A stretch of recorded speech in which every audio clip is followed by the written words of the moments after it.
बच्चों let's read the question. Question कहता है which alkali metal ion has the maximum polarising power and why. तो किस alkali metal ion की polarising power सबसे ज्यादा होती है और ऐसा क्यों होता है, ये आपसे क्वेश्चन पूछ रहा है. तो सबसे पहले हम ये जान लेंगे कि इस क्वेश्चन में हमारा की कॉन्सेप्ट क्या है. तो पहले हम समझेंगे कि पोलराइजिंग पावर होती क्या है. राइट तो पोलराइजिंग पावर को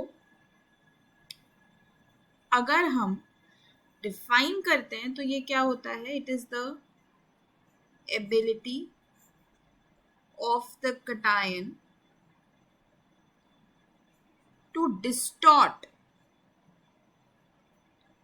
एन अनायन.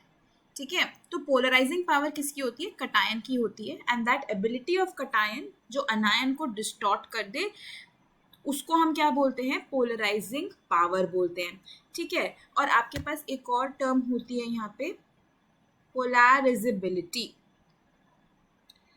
पोलैरिजिबिलिटी और ये किसकी होती है, पोलैरिजिबिलिटी होती है अनायन की. ये सब फेजान्स रूल से दिया गया था. उसने दो टर्म्स दी थी, पोलराइजिंग पावर जो कटायन की होती है अनायन को पोलराइज करने के लिए, और पोलैरिजिबिलिटी जो अनायन की होती है to become polarized by cation. ठीक है, तो ये पोलैरिजिबिलिटी होती है. अब अगर बात करते हैं पोलराइजिंग पावर की, जो हमारा क्वेश्चन कह रहा है, तो जितनी ज्यादा पोलराइजिंग पावर होगी, जितनी ज्यादा पोलराइजिंग पावर होगी उतना ज्यादा कोवेलेंट कैरेक्टर भी होगा.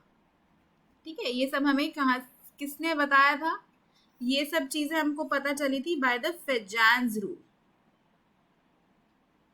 ठीक है, तो उसने पोलैरिजिबिलिटी, पोलराइजिंग पावर और कोवेलेंट कैरेक्टर और आयनिक कैरेक्टर के बारे में बताया था. तो अगर हम यहाँ पे अल्कली मेटल्स की बात करते हैं तो अल्कली मेटल्स आपके होते हैं lithium, sodium, potassium, rubidium, caesium. यही होते हैं अल्कली मेटल्स. जैसे जैसे हम नीचे जाते हैं तो साइज बढ़ता है ना. As we are going down तो आपका जो एटॉमिक साइज है वो इंक्रीज करने वाला है. ठीक है, तो अगर हम यहाँ पे बात करें ना तो Li+ की जो पोलराइजिंग पावर होती है वो होती है मैक्सिमम.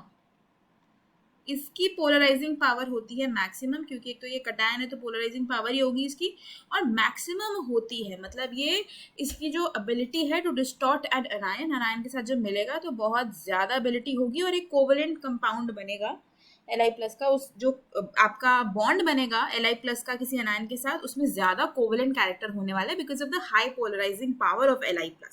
ठीक है, अब इसका रीजन क्या है कि मैक्सिमम क्यों होती है. एक तो इसका साइज बहुत छोटा है ना, बहुत छोटा साइज है, बहुत आसानी से अनायन को डिस्टॉर्ट कर देगा.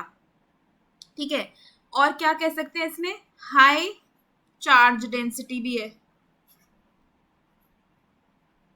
हाई चार्ज डेंसिटी की वजह से ये इलेक्ट्रॉन क्लाउड किसी अनायन का, मान लो हलाइड आयन है वो जो कि अनायन होता है, तो उसके इलेक्ट्रॉन क्लाउड को आसानी से अट्रैक्ट कर पाएगा. तो डिस्टॉर्ट अनायन का मतलब ये होता है कि वो कितनी आसानी से उसके इलेक्ट्रॉन क्लाउड को अपनी तरफ अट्रैक्ट कर पाता है, खींच पाता है. तो उसकी हाई चार्ज डेंसिटी है, छोटा साइज है, जिसकी वजह से वो इलेक्ट्रॉन क्लाउड को ज्यादा अच्छे से अट्रैक्ट करता है. तो अल्कली मेटल्स में लिथियम का जो आयन है Li+ आयन, उसकी पोलराइजिंग पावर मैक्सिमम होगी. रीजन हमने यहाँ पे डिस्कस किया है. That's the answer. Hope you understood it well. Best of luck.